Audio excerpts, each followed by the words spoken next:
আসসালামু আলাইকুম বন্ধুরা, তোমরা সবাই কেমন আছো? তো আজকে আমি একটি গুরুত্বপূর্ণ টপিকস নিয়ে তোমাদের সামনে আলোচনা করব।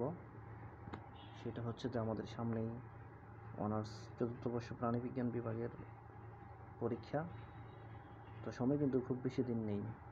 আজকে হচ্ছে মে মাসের 26 তারিখ। তো সেই হিসাব করলেও আমাদের কাছে কিন্তু 1.5 মাস সময়ও নেই। তো সামনে কিন্তু আবার ঈদ আছে। তো দেখা গেছে 6 তারিখ যদি জুনের ঈদ শুরু হয়ে যায়, তো ঈদের পরে কিন্তু প্রায় সপ্তাহখানেকের একটা গ্যাপ বা মধ্যে 10 দিনে একটা বাড়িতে যাওয়া আসা, তো একটা সব কিছুতে একটা সময়টা কিন্তু আমাদের নষ্ট হবে। তো আমরা যদি এখন থেকে যদি আমরা দেখা গেছে অনার্স ফোর্থ ইয়ারের প্রিপারেশনটা নেওয়া শুরু না করি, তাহলে দেখা গেছে, কারণ এটা হচ্ছে আমাদের ফাইনাল ইয়ার, ঠিক আছে? তো আমরা অন্য অন্য ইয়ারে যাই করছি না কেন, first year, second year, third ইয়ারে, ফোর্থ ইয়ারটা কিন্তু খুবই গুরুত্বপূর্ণ। কারণ আমরা জানি জাতীয় বিশ্ববিদ্যালয়ে কিন্তু চতুর্থ বর্ষে যদি তুমি বাইচান্স একটি সাবজেক্ট তোমার খারাপ হয়ে যায়, তোমার কিন্তু ফোর্থ ইয়ারের সার্টিফিকেট পেতে কিন্তু আরও একটি বছর তোমার দেরি হবে। তো দেখা গেছে আমরা কিন্তু যারা 19-20 সেশন আছি, তাদের কিন্তু করোনার জন্য দেখা গেছে আমাদের বা বিভিন্ন কারণে আমাদের প্রায় 1.5-2 বছরের মতো নষ্ট হয়ে গেছে। যে অনার্স আমাদের 23 সালে শেষ হওয়ার কথা, সেই অনার্স আজকে 24 চলে যাচ্ছে।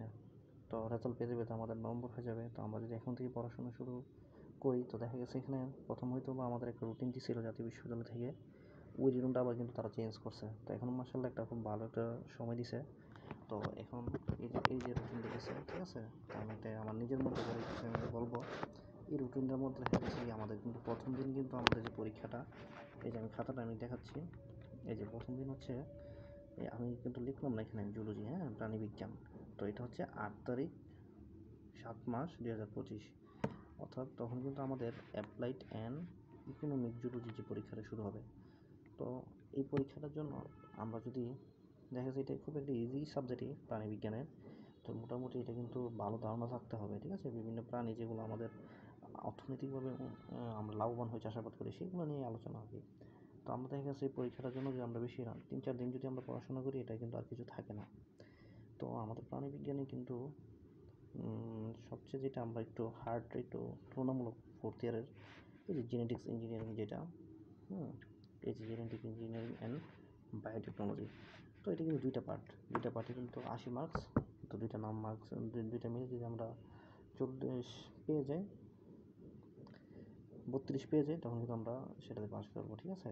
তো কোনো সাবজেক্ট যদি হার্ড হয়ে থাকে, তাহলে সেটা যদি কোনো একটা স্টুডেন্ট সে কখগুলো টার্গেট করে, তাহলে কিন্তু সে পাস করে যেতে পারে।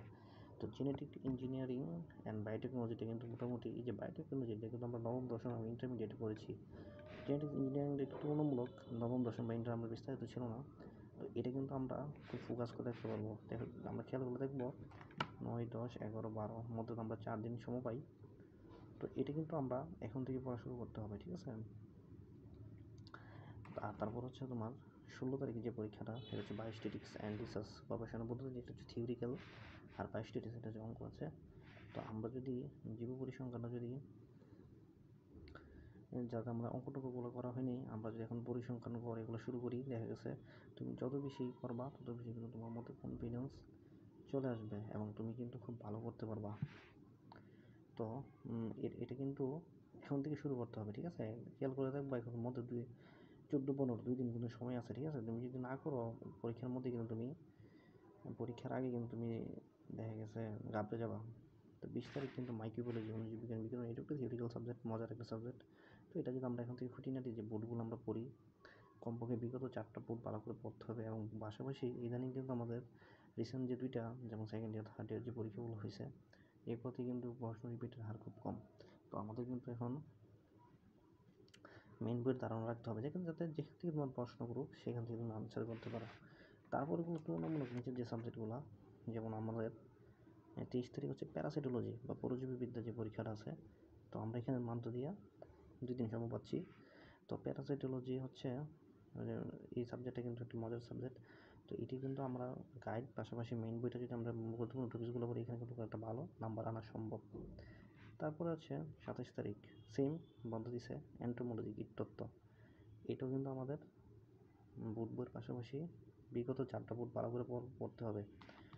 এবং সর্বশেষ হচ্ছে 30 তারিখ এবং 3 তারিখ, এটা হচ্ছে প্রাণীবিজ্ঞান 4th ইয়ারের তুলনামূলক সবচেয়ে সহজ দুইটা সাবজেক্ট।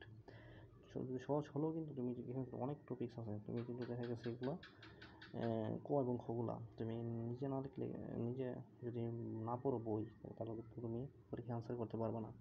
তো 30 এবং 3 তারিখে যে ফিশারিজ বায়োলজি, তো এখানে 2 দিন প্রায় তুলনামূলক আমরা এখান থেকে দেখতে পাচ্ছি যে 20 থেকে 3 তারিখ পর্যন্ত প্রত্যেকটা পরীক্ষার জন্য মধ্যে 2 দিন করে বন্ধ দিয়েছে।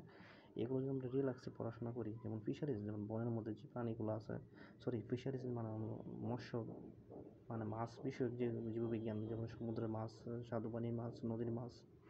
তারপর যে ওয়াইল্ড লাইফ বায়োলজি, এই যে ওয়াইল্ড লাইফ বায়োলজি, এইটাও কিন্তু আমরা বন্যপ্রাণী, হ্যাঁ, বিভিন্ন বাঘ ভালুক বাসস্থান, সুন্দরবন, তারপর হচ্ছে আপনার সাতছড়ি বন, তারপর হচ্ছে পার্বত্য চট্টবন, এগুলো নিয়ে, ঠিক আছে। তো আমরা যে সব বুঝি, এটা যদি আমরা ফলো করি, এখন থেকে পড়ি, তো দেখা গেছে এবার তোমার 4 পয়েন্ট না থাকুক, 3.5 কিন্তু পাওয়ার কোনো ব্যাপার না। তো গুড লাক, সবাই ভালো থাকো, এই বলে আমার ভিডিও শেষ করছি।